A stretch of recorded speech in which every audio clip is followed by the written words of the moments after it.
I'm hot, yo.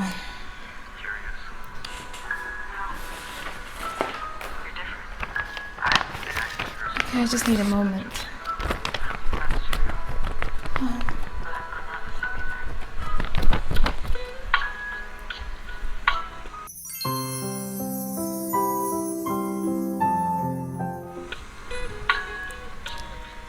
Hi, you're welcome back to my channel. So, any, meeny, miny, mo, tell me what the book is at, and I'm just gonna pick any one that I feel I like. And okay, let's do this again. Eeny, meeny, miny, mo, pick any book you like and read it. And this is the book that I'm picking. Trust me, it's hard to make a decision. So let's see the book that I picked. Okay. The 1 Minute Millionaire. Who wouldn't like such a book? I think I like this book. So,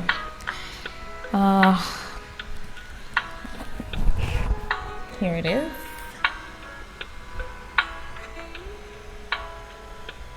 The 1 Minute Millionaire. Do you believe that being a millionaire for a minute is something that is possible? I don't think anyone would want to be a millionaire for a minute. I don't think so. So I want to be a millionaire for the longest I can possibly be. Anyway, the 1 Minute Millionaire, it's the New York's Times bestseller, The Enlightened Way to Wealth by Mark Victor Hansen, the co-author of Chicken Soup for the Soul.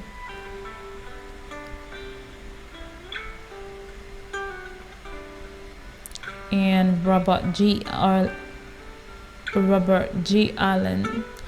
the author of Nothing Down and Creating Wealth. You know, I just read it's on the cover of the book, so do what you might with that information. So let's dive right in. The first page says, would you like to know the secrets to making all the money you'll ever want? Would you like to know the secrets? I would like to know the secrets. So let's dive in.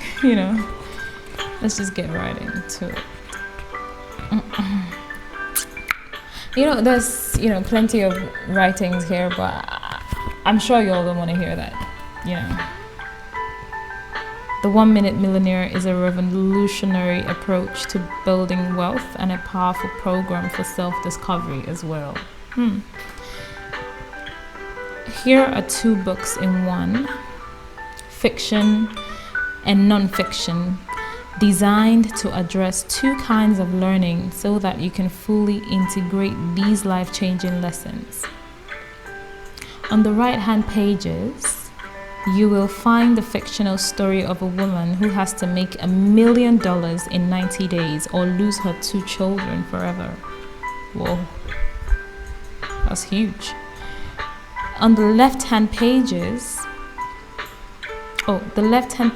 give practical step-by-step non-fiction strategies and techniques that actually work in the real world. Now that's what I want to hear. You'll find more than 100 nuts and bolts millionaire minutes, each one a concise and invaluable lesson with specific techniques for creating wealth. However, the lessons here are not just about becoming a millionaire. They are about becoming an enlightened millionaire and how to ethically make what now? Oh, okay. These books are so fancy. You don't know what you're reading when you... Oh, okay, I get it now. So I'm supposed to continue here. However, I think I need to reduce the music a bit, just a little bit.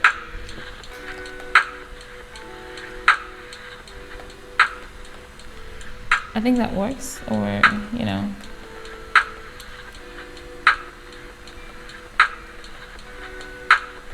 Okay, it's good now. I think it's good.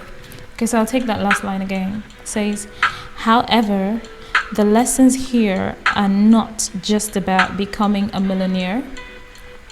They are about becoming an enlightened millionaire, and how to ethically make,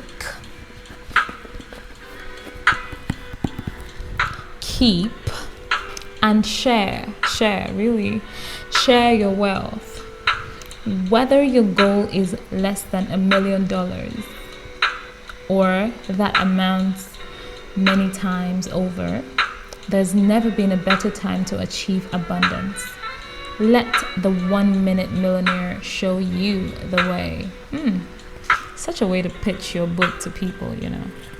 And then you have the pictures of the two writers of the book, and, you know, let's just dive into it already. No need to wait, is there? Definitely not. Well, we won't be doing this boringly. I have biscuits here with me, rich tea biscuits. I'm not really a biscuit fan, but, you know.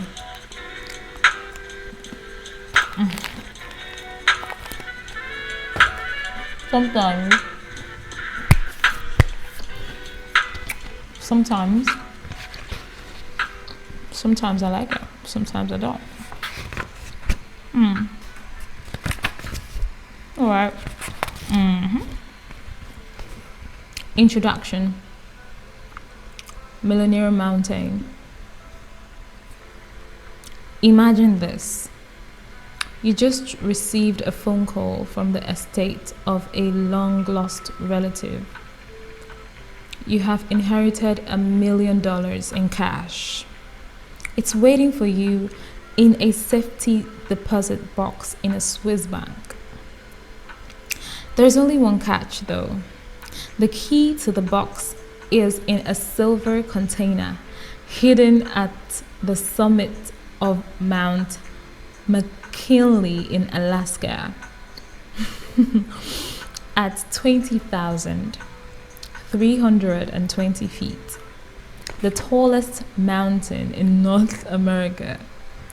These guys should not try me. I'm a Nigerian. Like, if I bring out my Naija mentality with these people telling me that they hid my wealth on the tallest mountain, okay, let's be imagining. The instructions are clear. You must personally climb the mountain, no helicopters, and retrieve the key yourself. If you complete the task within 12 months from today, the money is yours. If not, you lose the money forever. Let that sink in for a minute. And then the author asks, would you do it? Could you do it? Mount McKinley is not an impossible climb. Thousands of climbers have made it to the summit, but it still requires some serious planning, preparation, and training. Becoming an enlightened millionaire won't be nearly as difficult or as dangerous as climbing Mount McKinley. But some things are similar. You still need mentors who will guide you along your path. That's us, that's them, the writers, will serve as your veteran climbers to mentor you to the top. That's what they're telling you. I'm reading the introduction of the book, you know, so I'm being mentored here. I'm not a veteran mentor or anything. Okay, so you'll need to follow a training regimen called the Millionaire Map. We've provided you with that. You'll need to be disciplined enough to follow through. We'll support you with this also. And the question is, are you willing to take the first step? If yes, then turn to the next page. Very interesting. I love the pictures. Like, I love every book I read is just like inviting me to participate. You know what I'm saying? So let's turn to the next page. It's been a while I read a book though. To be very honest, I would rather watch a video than read a book. Well, let's turn to the next page. Okay. And it says, title, of course, there's more to life than money. Clearly, money isn't everything. For us, it's not even in the top 4 miles behind family, health, friends, and spiritual values. An abundance of these 4 life dimensions constitutes true wealth. J. Paul Getty, the richest person of his time, used to receive letters from not nearly as rich brother that started with, to the richest man in the world from the wealthiest. Okay? We agree one can be wealthy without being rich. Still, a lot of good people dismiss the concept of financial success as an unworthy goal, perhaps even morally suspect. And with the title like the 1 Minute Millionaire, we're certain to raise a few eyebrows. Is this some more pitch in this book? When does the book get started? Excuse y'all. Anyway, let me just keep reading, y'all. Money by itself is neither good nor bad. It's neutral. Very correct.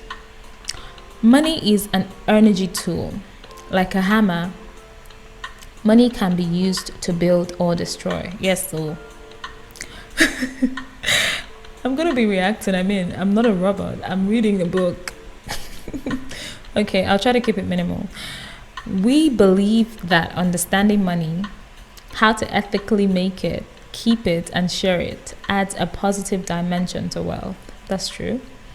Our lives, our relationships, and our happiness improve when we have enough money.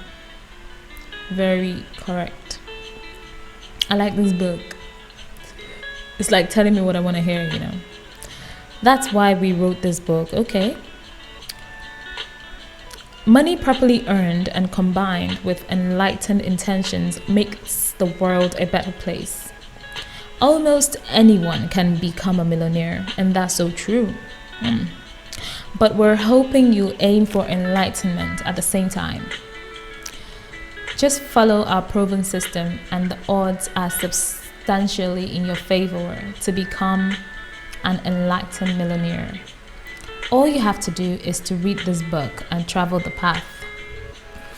Genie, genie, genie. This book's beginning to feel like a genie bottle to me. Y'all know now. Make 3 wishes. Okay. Still some more pitch, Do I keep reading or do I just go to chapter 1? I don't know if there's a chapter 1 here. Do I keep reading this? Y'all? Usually I skip, Okay, you know what? Let me just be done with this page and then I'm just going to skip. And then it says, if you want it, it's there for you. And it's never been easier. Never. We're not asking you to believe you can do this. Let us believe for you. We'll show you how with just a few extra minutes a week, a little more effort, and a few extra dollars invested in the proper places. Anyone and everyone can become financially successful. We believe that you'll become a better employee, a better family member, a better friend, a better member of society when you learn and use our proven system of financial success. Are you ready? Then let's begin.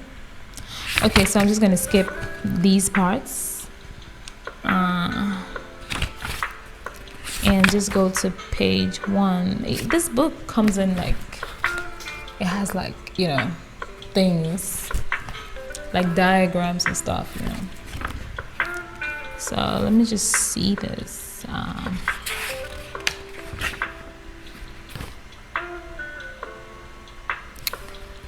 Okay, I think I should start with the millionaire equation. I think that's what I should do. I mean, this book is not really like a book. There's like assignments and stuff you have to do in it. Like, see, there's diagrams everywhere. Like, I don't know. Oh my, this is such a read.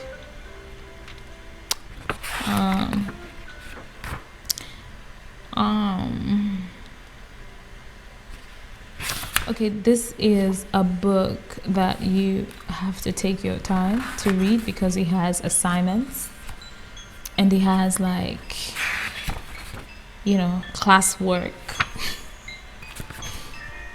It has like different segments that just inspire you to think. So I think I'm gonna drop this book, but trust me, I'm gonna be doing a lot of background work with this book behind the scenes. But let me just pick something else that I can read to y'all. How did I pick this book in the beginning?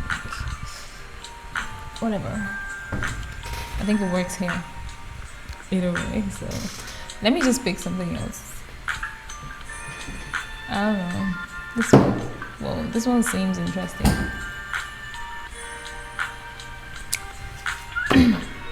You had bet. Guess what this is? The Millionaire Fastlane. Okay, it's all about millionaire.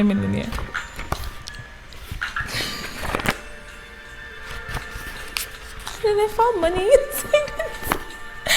Oh my god. Okay.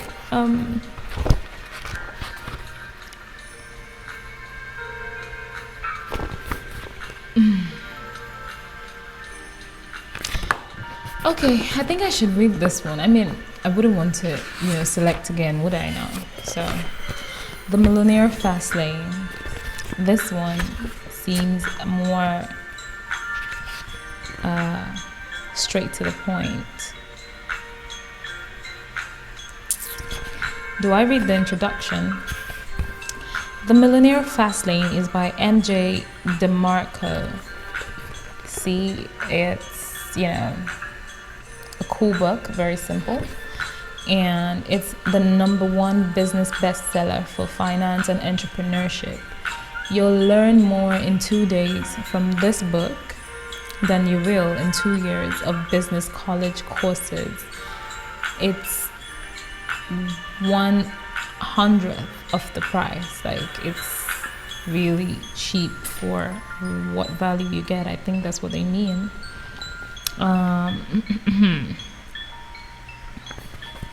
So we're skipping introduction. Okay, so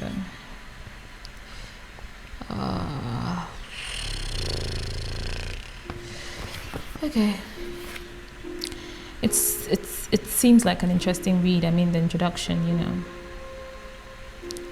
you know what, let me just read the introduction.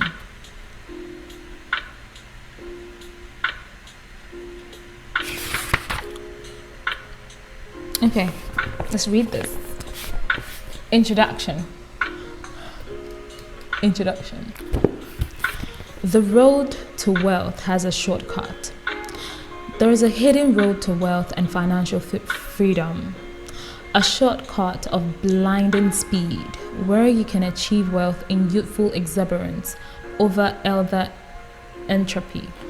Yes, and you don't have to settle for mediocrity. You can live rich, retire 4 decades early, and live a life that most can't. Sadly, the shortcut is cleverly camouflaged from your view.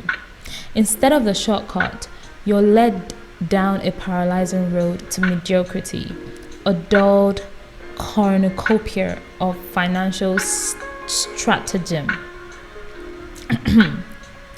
tailored to the slumbering masses, a legion of mandates that sacrifices your wildest dreams in favor of numbed expectations. That road is financial mediocrity, known as get rich slow, the slow lane, or wealth in a wheelchair. The tedium sounds like this: go to school, get good grades, graduate, get a good job, save 10%, invest in the stock market, mark your 401k, max your 401k. I don't know what that means. Slash your credit cards and clip coupons. Then someday, when you're 65 years old, you'll be rich. I don't know. This dictation is a degree to trade life for life. It's the long way, and no, it isn't scenic. If wealth were an ocean voyage, Get Rich Slow would be sailing around the Horn of South America, while the fast laners use the shortcut, the Panama Canal. This book has a lot in it, like a lot of things I don't know, to be honest. You know why we read? We read so we can learn, like, what's the correlation with the Horn of South America with the Panama Canal. You know, he just made everything just fit. Okay, the Millionaire Fastlane isn't a static strategy that preaches go buy real estate, think positively, or start a business, but a complete psychological and mathematical formula that cracks the code to wealth and unlocks the gateway to the shortcut. The fast lane is a progression of distinctions that gives probability to the unspeakable. Live richly today while young and decades before standard norms of retirement, okay? Yes, you can win a lifetime of freedom and prosperity, and it doesn't matter if you're 18 or 40 years old. What Get Rich Slow does in 50 years, the fast lane shortcut does in 5. Good. All right, so can we go into the book already? I mean, there's still some pages of introduction, but I don't want to bore you. Like, let's just start with number 1, fast lane. Y'all know, like, it's all about fast lane right now. The Great Deception. Normal is not something to aspire to. It's something to get away from. Okay, I agree. I actually do agree. Okay.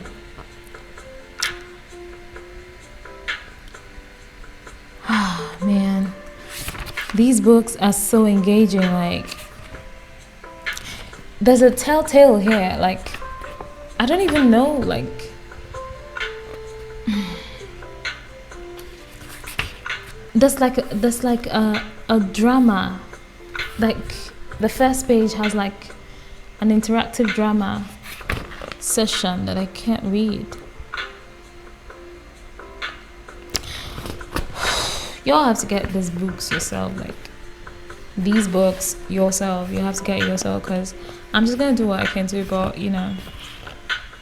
So Get Rich Slow is a losing game.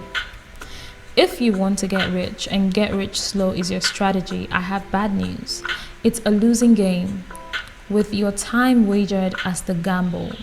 Do you seriously think that the guy who lives in the palatial beach estate with the $500,000 supercar in the driveway got rich because he invested in mutual funds? Question for the mind to ponder on. Or clipped coupons from the local super saver? Of course we don't. So why do we give credence to this advice as a legitimate road that leads to wealth and financial freedom? Show me a 22-year-old who got rich investing in mutual funds. Show me the man who earned millions in 3 years by maximizing his 401k. Show me the young 20-something who got rich clipping coupons. Where are these people? They don't exist. They are fairy tales of impossibility. Okay. Yet we continue to trust the same old tired gang of financial media darlings who espouse these doctrines of wealth. Yes, sir. Get a job, work 50 years, save, live mindlessly frugal, Invest in the stock market, and soon your day of freedom will arrive at age 70. That sounded like a curse. And if the stock market is kind and you're lucky, 60. Gee, doesn't this wealth in a wheelchair financial plan sound exciting? That was sarcasm at its peak, man. Okay. In today's tumultuous financial climate, I'm shocked people still believe these strategies even work. Wasn't it the recession that exposed get rich slow for the fraud that it is? It's a question.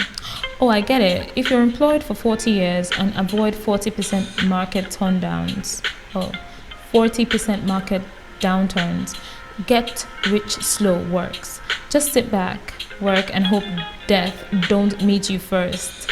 Because jolly gee, you're going to be the richest guy in the retirement home. I mean, can this guy just get to the book already? I mean, I'm tired of saying the same thing to y'all. So I just want to get to number 1.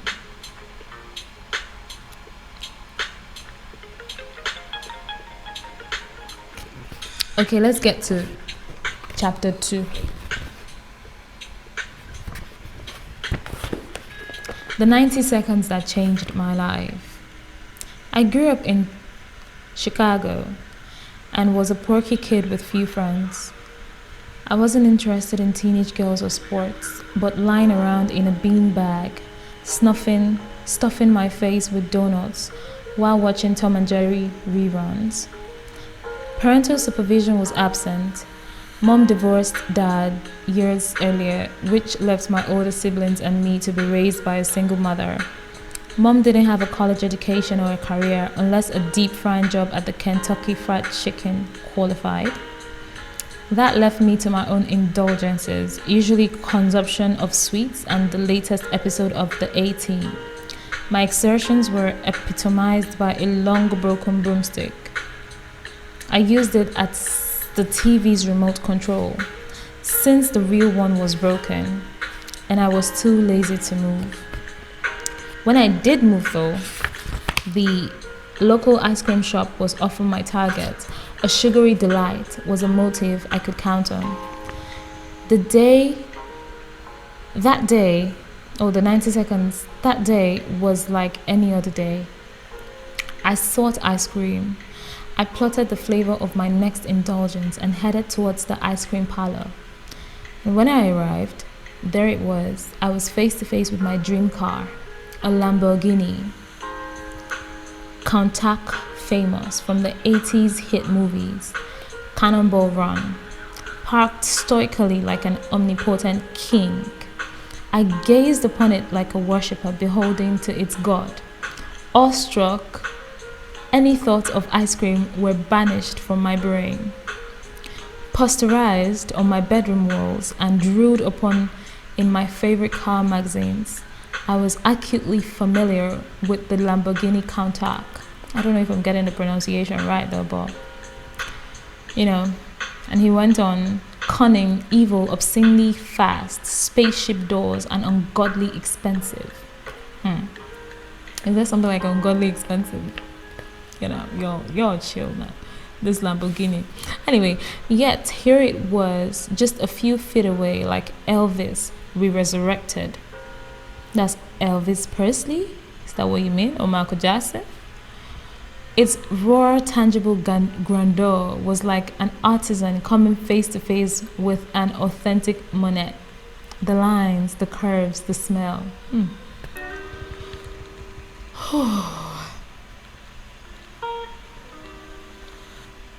Did I pick the right book for this ambience? I don't know, man. Are you all enjoying this? Just let me know in the comment section. I gawked for a few minutes until a young man left the ice cream parlor and headed toward the car. Could this be the owner? No way. He couldn't have been more than 25 years old. Aww. Dressed in blue jeans and an oversized flannel shirt with what I spied to be the Iron Maiden concert shirt underneath. I reasoned, this couldn't be the owner. I expected an old guy, wrinkled, receding gray hairline, and dressed 2 seasons late. Not so. What the heck, I thought. How could a young guy afford such a kick-ass automobile? For God's sakes, that car costs more than the house I live in. It's got to be a lottery winner, I speculated. Or maybe some rich kid who inherited the family fortune. No, it's a pro athlete. Yes, that's it, I concluded. Suddenly, a daring thought invaded my head. What was that daring thought? I need to plug up my phone. Okay. Oh.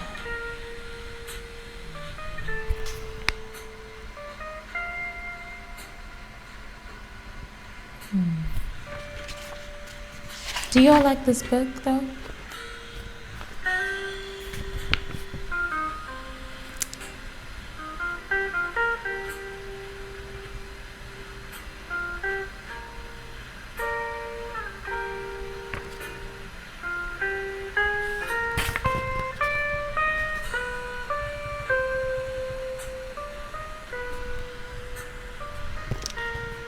Okay. Alright. Suddenly, a daring thought invaded my head. Hey MJ, why don't you ask the guy what he does for a living? How dare you? Could I? I stood on the sidewalk, dumbfounded, while I negotiated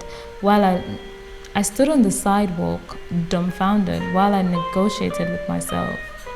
Emboldened and overcome with adrenaline, I found my legs moving towards the car as if my brain weren't agreeable.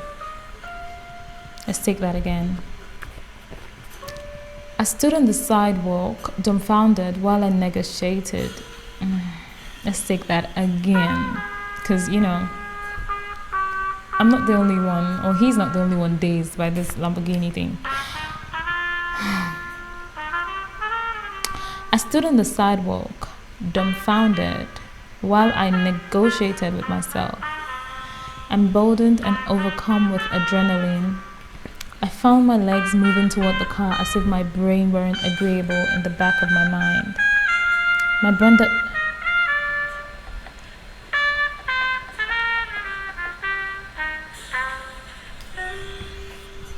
Okay.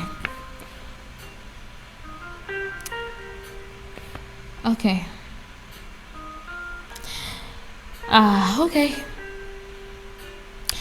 Suddenly, a daring thought invaded my head. Hey MJ, why don't you ask the guy what he does for a living? Could I? I stood on the sidewalk, dumbfounded, while I negotiated with myself. Emboldened and overcome with adrenaline, I found my legs moving toward the car as if my brain weren't agreeable. In the back of my head, my brother taunted, "Danger, Will Robinson, danger!" Sensing my approach, the owner hid his trepidation and forced a smile and opened his door. Whoa, the car's door flung open into the sky vertically as opposed to swinging out sideways. Like a normal car now. It threw me off what little game I had, and I tried to maintain my composure as if cars were futuristic doors with standard fare. What couldn't have been more than 20 seconds seemed more like a novel. My opportunity was here and I snatched it. "Excuse me, sir," I nervously muttered, hoping he wouldn't ignore me. "May I ask what you do for a living?" Relieved that I wasn't a teenage derelict, the owner kindly responded, I am an Oh my god, I don't know why I'm stuck here. The owner kindly responded, "I am an inventor." I am an inventor. I am a creator. I'm a creative. If you're an inventor. Okay. Perplexed that his answer didn't match my preconception, My prepared follow-up questions were nullified, paralyzing my next move. Of course, like, who says I'm an inventor? I mean, there's doctor, banker, lawyer, whatever, but inventor, habamana. I stood there frozen like the ice cream I had sought minutes earlier, sensing the opportunity for escape. The young Lamborghini owner took the driver's seat, closed his door, and started the engine. The loud roar of the exhaust swept through the parking lot, alerting all life forms to the Lamborghini's formidable presence. Like, I don't know the sound it makes. I don't know. Whether I liked it or not, the conversation was over. Knowing it might be years before such a sight would happen again, I took mental inventory of the automotive unicorn before me. I left awakened as a neural pathway suddenly smacked open in my brain. What changed that day? I was exposed to the fast lane and a new truth. Wow. Okay. Okay. So, I don't really know what to say, but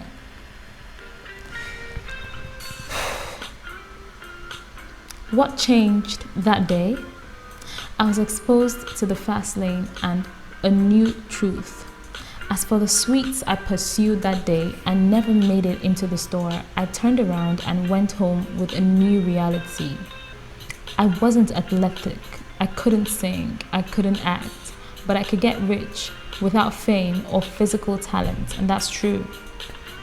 From that point forward, things changed. The Lamborghini encounter lasted 90 seconds, but transcended a lifetime of new beliefs, directions, and choices.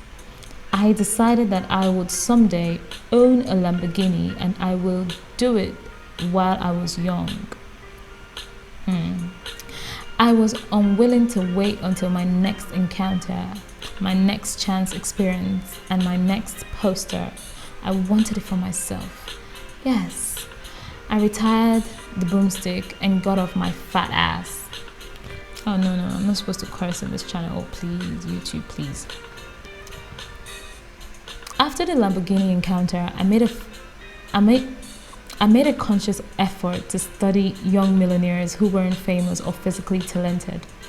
But I wasn't interested in all millionaires, just those who lived a rich, extravagant lifestyle. This examination led me to study a limited, obscure group of people, a small subset of famous millionaires who met these criteria. So listen and listen attentively. They were living a rich lifestyle, or were capable of such. I wasn't interested in hearing from frugal millionaires who lived next door in the middle class. They had to be relatively young, under 35, or they had to have acquired wealth fast.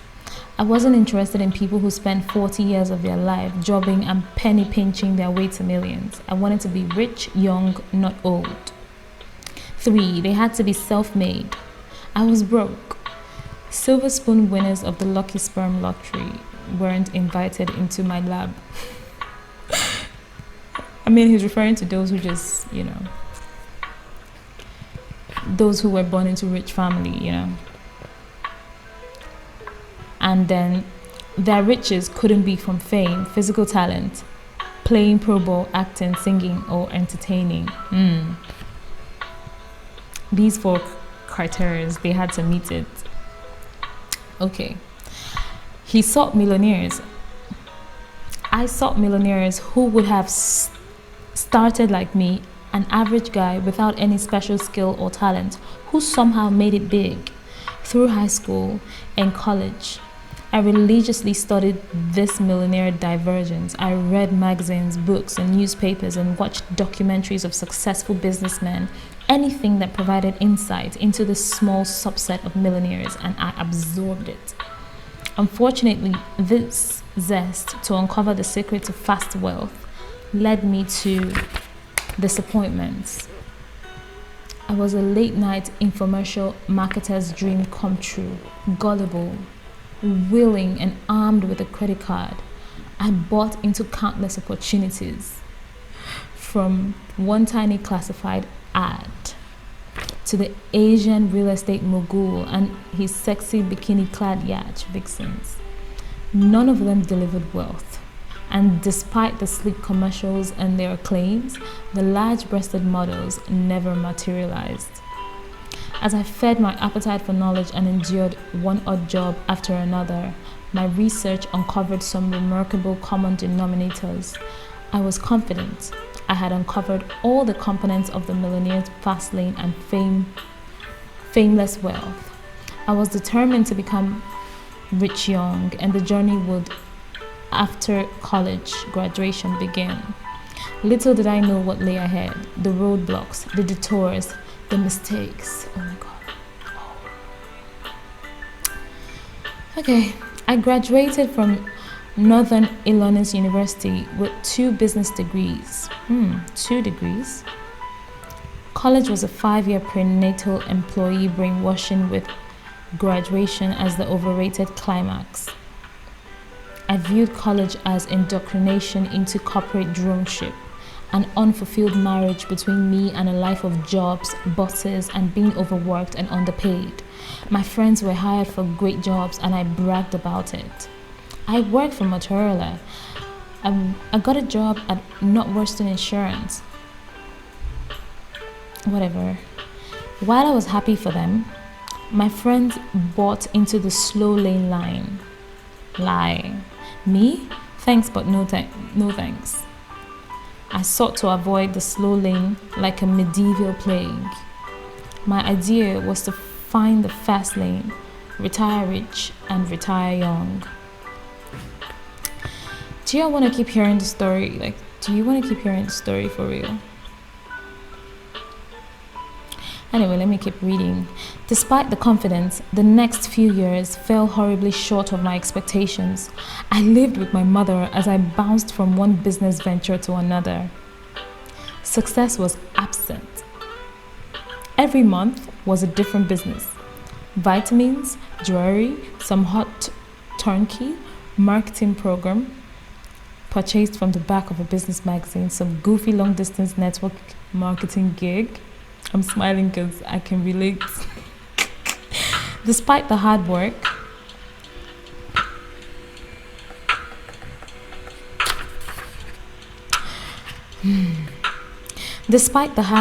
my record of failures grew, as did my mountain depths. Years passed and folly fermented as I was forced to take a series of Neanderthal jobs that crippled my ego.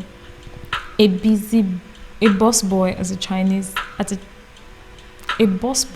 a Chinese restaurant. Yes, there were cockroaches in the back. A day laborer in the slums of Chicago. Pizza delivery boy. Flower delivery boy. I don't know. Dispatcher, limo driver, early morning newspaper delivery for the Chicago Tribune, Subway sandwich restaurant salesman. What the F? Oh, that made me laugh. Okay. Charity can collector and a house painter. The only worst thing than these shitty jobs and their pay, the hours. Most required a pre-dawn start, that's 3 a.m. and 4 a.m. If any ungodly hour was involved, yet could bet my job required it. Oh, let me read that again. If any ungodly hour was involved, you could bet my job required it. 5 years of college and I graduated to live life like a dairy farmer? Hell. Money was so tight, and I prostituted myself to an older woman to pay for my best friend's wedding gift. Yes, cougars prayed in the 1990s. Meanwhile, my friends progressed in their careers.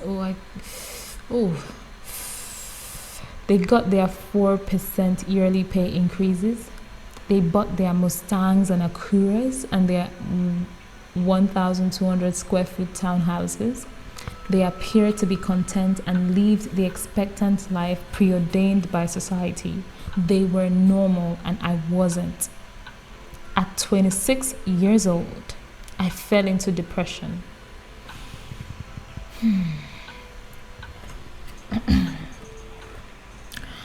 My businesses, I find this extremely relatable, but my businesses were not self-sufficient, neither was I.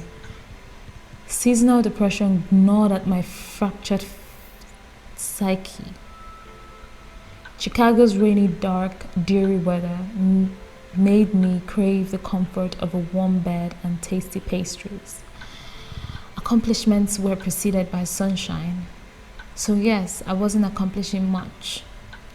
Tired of high school dropout jobs, I struggled to get out of bed, and doubt became the daily affirmation. Physically, emotionally, and financially exhausted from failure, I knew my results weren't indicative of my true self.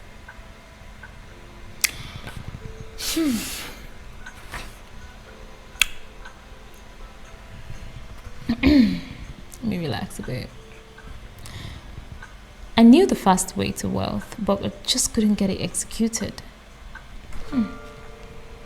What was I doing wrong? What was holding me back? After all these years of research and education, complete with a closet full of books, magazines, and quick start videos, I was still no closer to wealth. I sat stalled on the sidewalk with the fast lane nowhere in sight. My deep depression sunk me into escapes. But instead of drugs, sex, or alcohol, I lost myself in books, and I kept studying fameless millionaires. Wow. If I couldn't be successful, I would escape into the lives of those who were by absorbing books of the rich, autobiographies of the successful, and other rag to riches tales. But it got worse. The people in my life gave up on me. My longtime girlfriend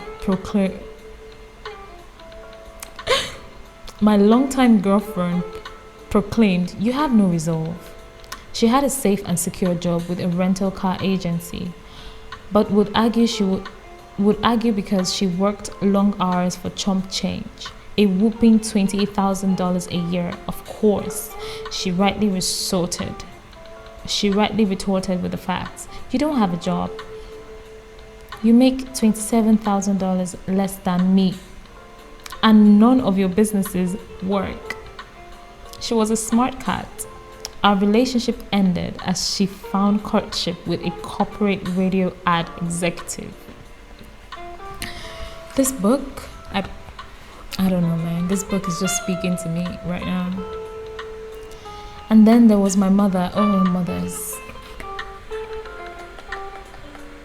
Oh, mothers. For the first years after college, she cut me some slack. But then came the failures and the goofy jobs. I begged patience and pleaded that wealth creation for a fast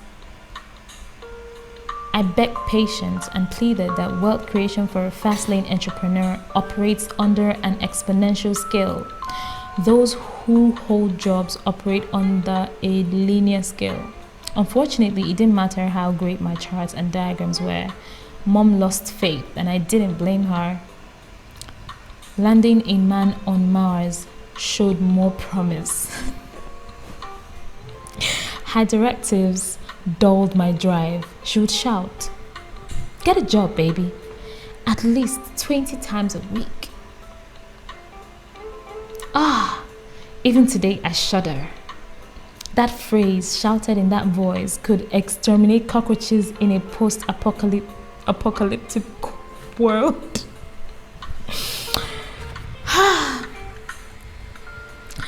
There were days I would want to pound my head into a vise and crush my ears into deafness. Get a job, baby.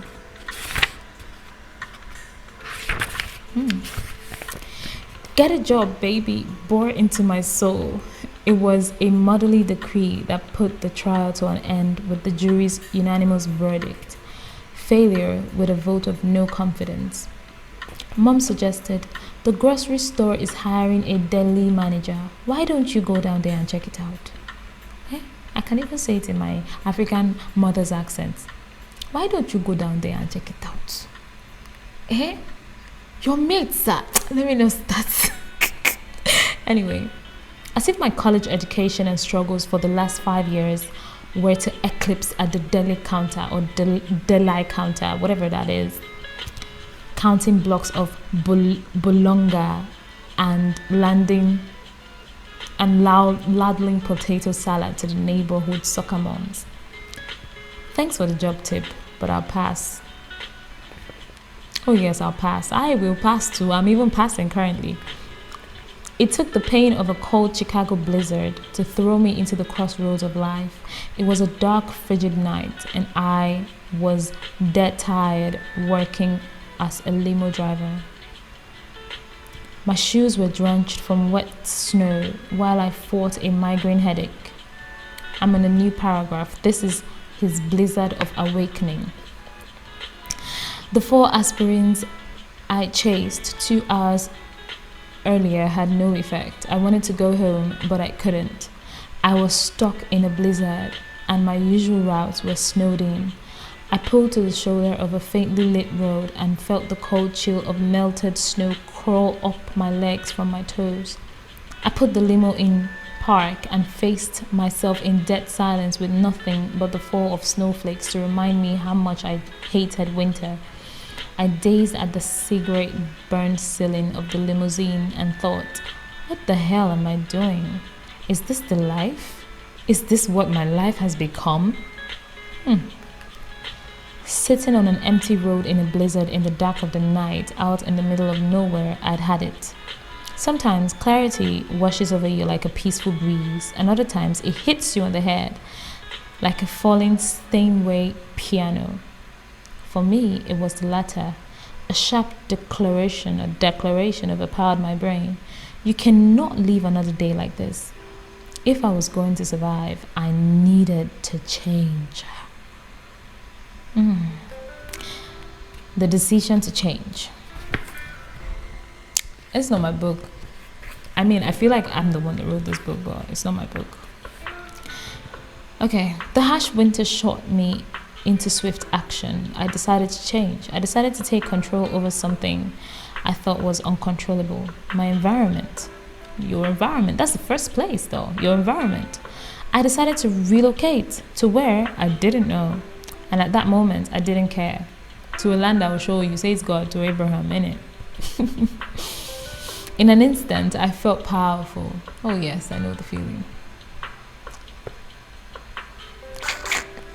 The velocity of that choice infused my miserable existence with hope and the small drip of happiness. My failures evaporated and I felt reborn. Suddenly, a dead-end road converged with a dream. It just wasn't about the decision to move. It was about taking control and knowing that I had a choice. Yes, you do have a choice no matter what. You always have a choice. With this new power, I considered options that never had dawned on me. I asked a simple question. If I could live anywhere in the country without restraint, where would I live? I thought about the things important to me and circled 5 cities on a map. The next month, I moved, or should I say, I escaped. Now, the merge from slow lane to fast lane. I arrived in Phoenix with $900, no jobs, no friends, no family. Talk about me in Lagos. $900? Really? Just 330 days of sun and a burning desire to hit the fast lane. So he came a month. It's 365 days. So he had 330 days left. I mean, to pay rent. I mean, I'm just trying to calculate, you know. You're chill for me. Okay. I mean, I can relate, you know. You know when you read a book and okay. My possessions included an old mattress, a 10-year-old rusty Boyk Skylark with no third gear, a few side businesses that made little cash, several hundred books. Ground zero for my new life was a small studio apartment in central Phoenix that rented for $475 per month. Ooh, you have $900 and you're renting for $475 per month. Dude, this book. All right. I transformed my studio apartment into an office. No bedroom set, no furniture, just a mattress that invaded the kitchen. Now one room self-contained. I slept with Pop-Tart crumbs, a side effect of laying a mattress next to the kitchen counter. I lived poor and without security, but I felt rich. I was in control of my life. One of the many businesses I created was a website, a web design. While driving that limo in Chicago, why can't I pronounce Chicago? Okay, sometimes I'll sit idle for hours and had plenty of downtime to read books. I didn't waste that time. While I waited for clients at the airport or while they got obliterated at the local watering hole, I sat in the limo and read. I studied everything from finance to internet programming to autobiographies of the rich. The limo job did something special. It put me at the forefront of an unsolved need, and that needed a solution. One of my limo clients asked if I knew of any good limo companies in New York. I dropped the passenger off at the airport, but he left me with a seed of invention. If I lived in Chicago and needed a limo in New York, where would I go find it?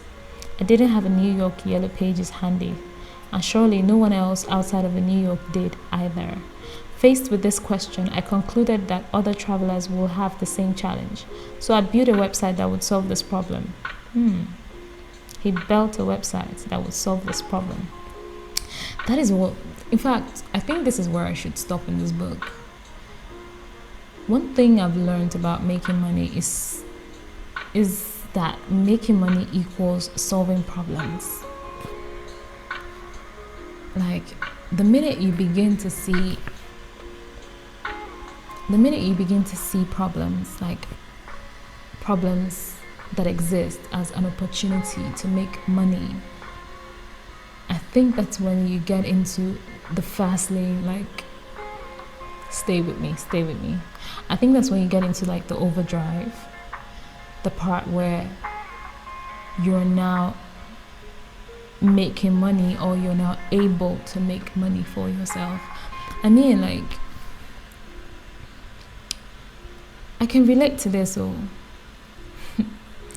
you know, as time goes on, we'll get to know each other. Like, I get to know y'all, and I think I will be able to write a book like this. You know, I'm supposing that MJ DeMarco, the writer of this book, has succeeded in his quest to own what was it again? A Lamborghini let me see. I don't know the name, but something like that. And he wrote this book. So I'm saying that I will get to the point where I am able to share this testimony, because that's when it's going to make a lot of sense if when I achieve what my crazy mind wants to achieve, you know. Anyway, back to the story. So I built a website to solve this problem. Solving problems equal making money. Never, ever, ever forget it. The limo did... Okay. Naturally, the internet has no geographical limits. Yes, that's true. So this venture traveled to Phoenix. Well, But like my prior businesses, I didn't make a lot of money. However, now it was different. I was naked in a strange town with no money, job, or safety. So I had to focus. I aggressively marketed my website. I sent out emails, cold called. You know what it means to send cold emails? Like you're sending it to strangers, your cold market. You're not sending it to your warm market, like the people you know, your friends. When you don't have no friends, you know something. Mailed letters. I learned search engine optimization, SEO, because I couldn't afford books. I visited the Phoenix Library daily and studied internet programming languages. I improved my website and learned about graphics and copywriting. Anything that could help me, I consumed. That's it. This page, that we're getting to the book.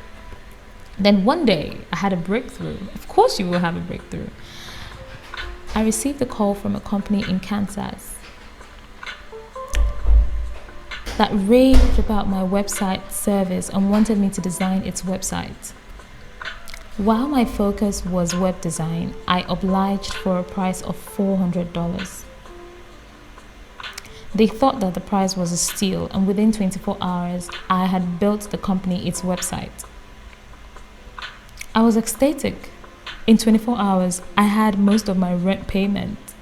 Then coincidentally, not 24 hours later, I received another call from a company in New York asking for the same thing, a website, a new website. I designed it for $600 and it took me 2 days to complete. I had another rent payment. Oh my God, I'm so excited. I'm excited for him. I'm excited for MJ DeMarco. Okay, I'm just super excited. Now, I know this isn't a lot of money, okay? That's what he said. That's what he said, not me. Not me, though. Now, I know this isn't a lot of money, but from poverty to $1,000 in 3 days felt like winning the $50 million Powerball. My first few months in Phoenix, I gained traction and survived on my own for the first time in my life. No flower boy. Oh my God, this story is getting me hot. No boss boy. No pizza delivery, no sponging of mom. I was purely self-employed. I was momentous acceleration, a wind at my back that foreshadowed a directional change into a new universe of wealth creation, of wealth generation. But something still wasn't right. Something was missing, and I knew it. Most of my income was attached to my website designs and not my website advertising business. My income was tied to my time. The construction of websites, more website jobs meant more time spent if I didn't work. My income would stop. Well, let me take that again. More website jobs meant more time spent, and if I didn't work, my income would stop. My time was being sold for money.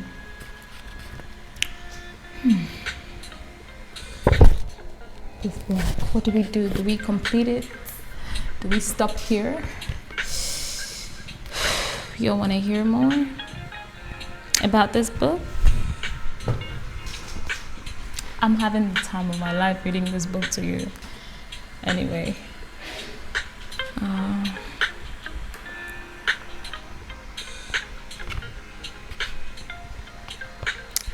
Okay. A new wealth equation yields wealth acceleration. So let me just finish this chapter and that will be it. Okay.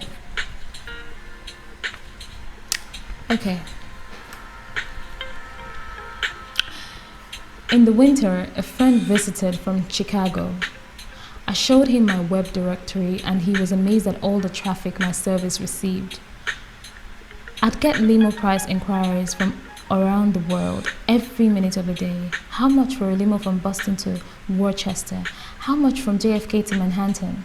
Would scan my email inbox and he had 450 emails. 10 minutes passed, click refresh, and then there would be another 30 emails. Emails were pouring in, several per minute. He suggested, dude, turn these emails into money somehow. He was right, but how? And how can it solve a legitimate need? There again, solving problems equals making money. I've learned something. He left me with this challenge and I was intent to solve it.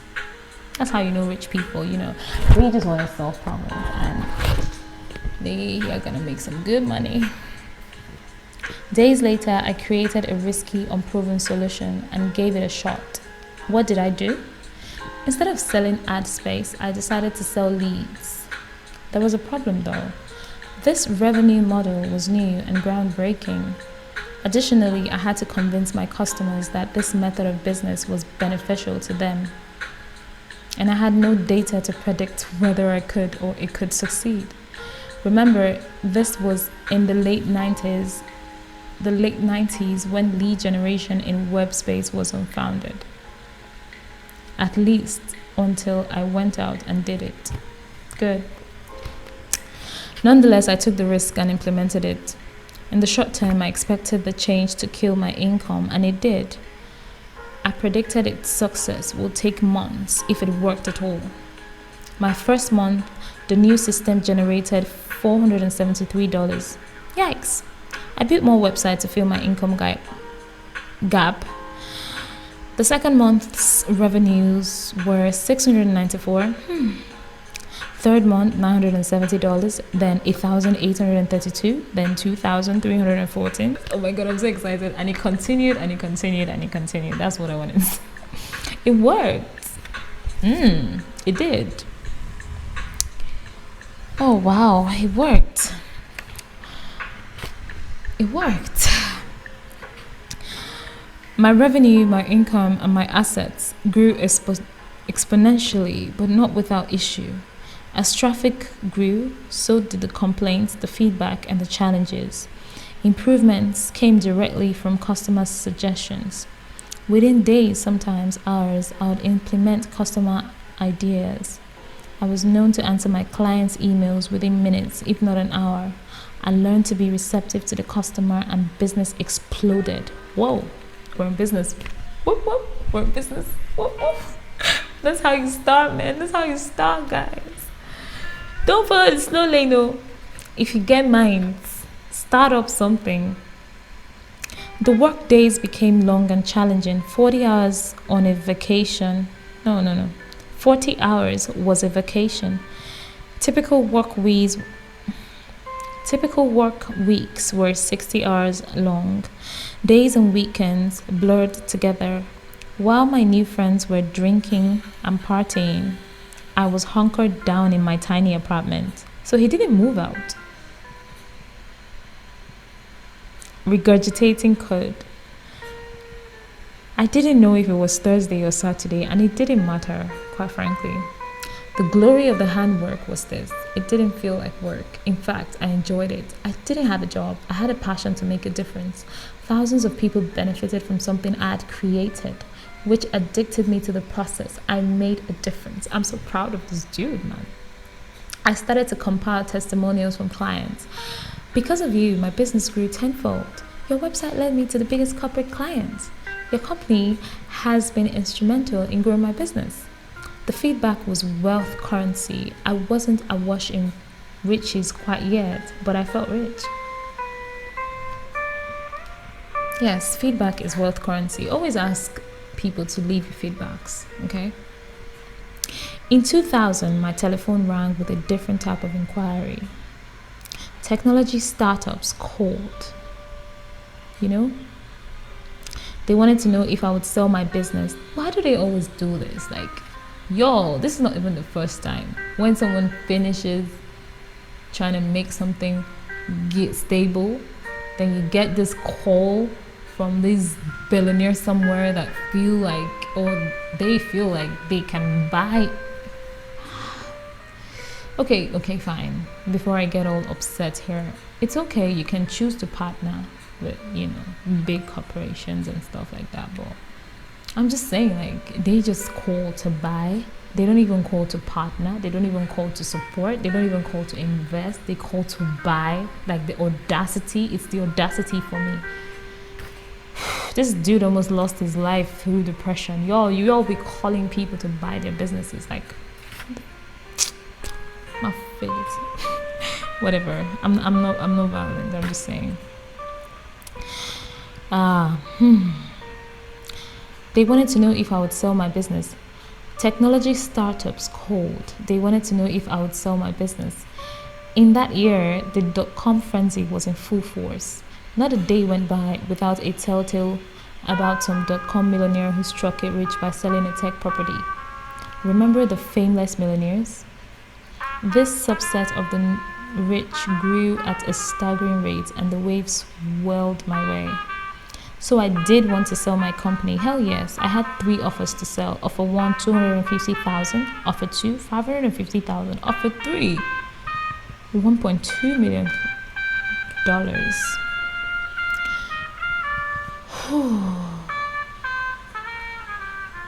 I mean, did these offers come at the same time or they came at different times? Anyway, he said, I accepted offer 3 and became a millionaire instantly. Well, almost. It didn't last. It didn't last. At the time, I thought $1.2 million was a lot of money. It wasn't. Taxes, worthless stock options. I made mistakes and invested poorly. I bought a Corvette, hoping it would make me look rich. I thought I was rich, but I really wasn't. By the time it was over, I had less than $300,000 left. The tech bubble arrived with unforgiving consequences. At least 4 buyers of my company, against my recommendations. They made poor decisions. Decisions that weren't good for short-term revenue, but horrific. Decisions that were good for short-term revenue, but horrific for the long-term growth. They flushed money down the toilet as if there was an endless supply. Do we really need custom branded water bottles and logo t-shirts? Are these revenue-generating actions? Decisions were made slowly and by committee. Customers were ignored incredulously. Most of the company's executive management had Harvard MBAs, proof that the business logic doesn't come with expensive initials after your name, though. Yeah, it comes with passion. Despite having $12 million in venture capital to buy, to buoy the storm, my website slowly started to die. Oh my goodness, no. A few months later, near the cliff of bankruptcy, it was voted that my website would be dissolved. Even though it was still profitable, tech buyers dried up and stocks were in the banks. Everyone was on life support, including them.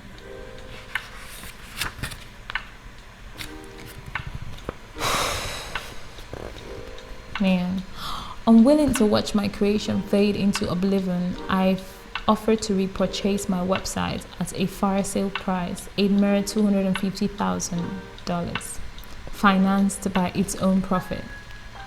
The offer was accepted, and I regained control of the same company I had just sold a year earlier.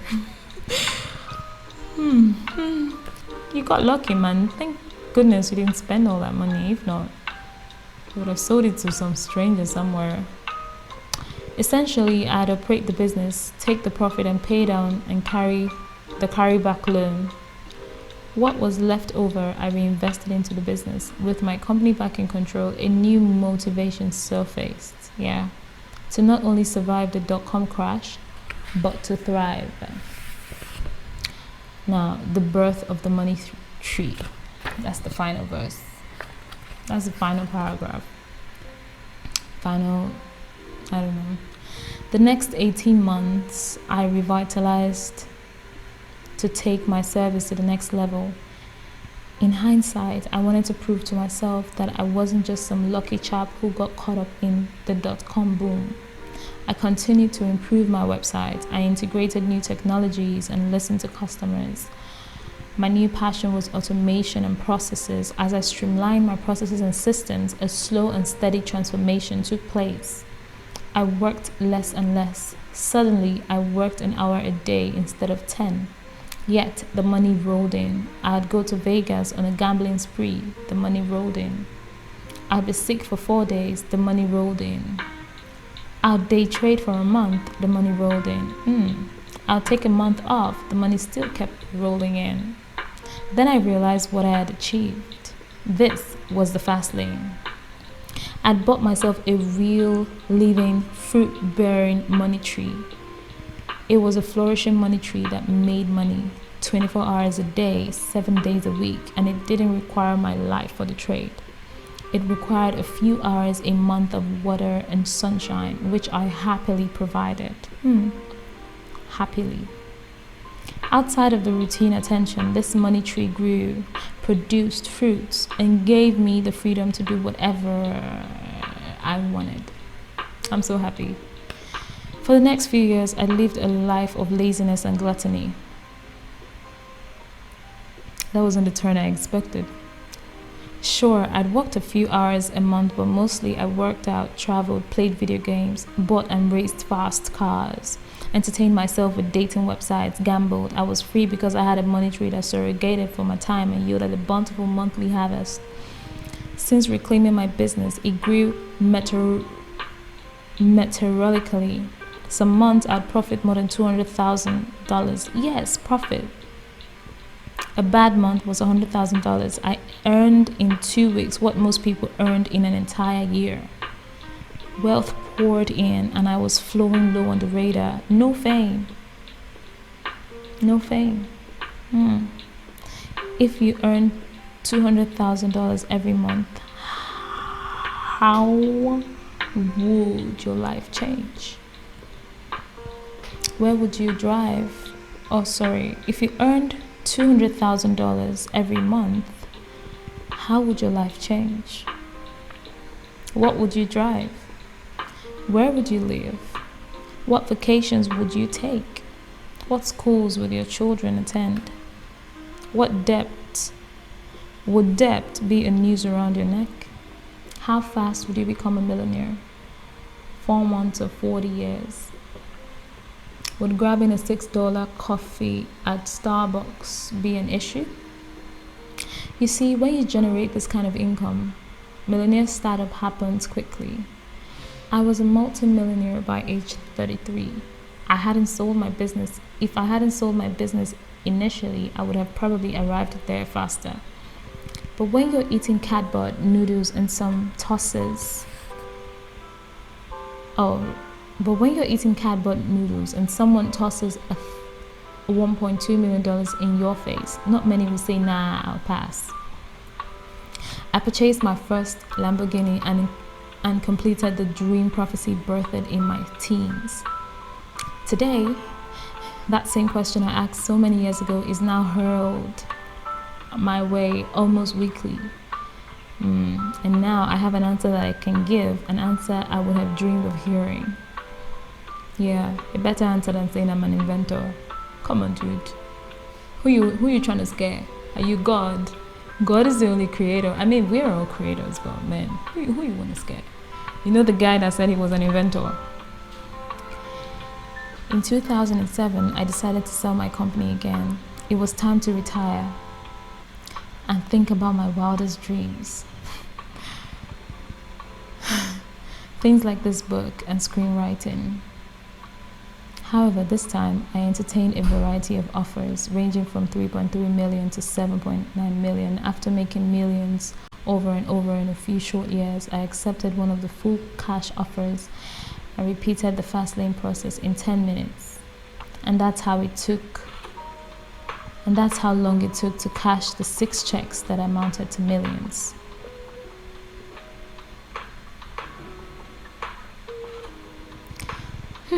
Chapter summary. Fast lane distinctions.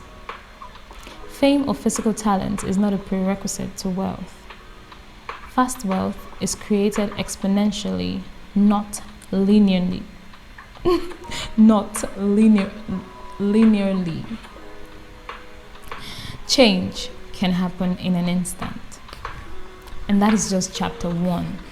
Dude, it feels like I read the entire book. Anyway, part 2 is Wealth is not a road trip, but a road trip. It's not a road trip, but a road trip.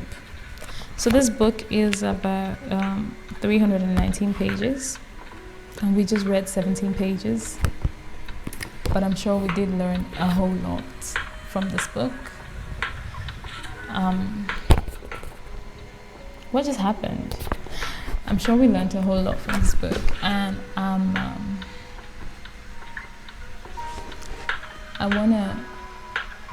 I wanna say thank you for staying this long with me to the end, and take good care of yourself, and see you later. Bye.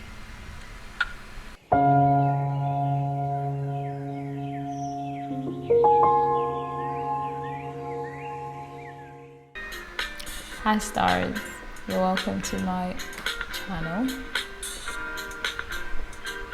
and it's been a while, I know, but it's not gonna happen again, okay?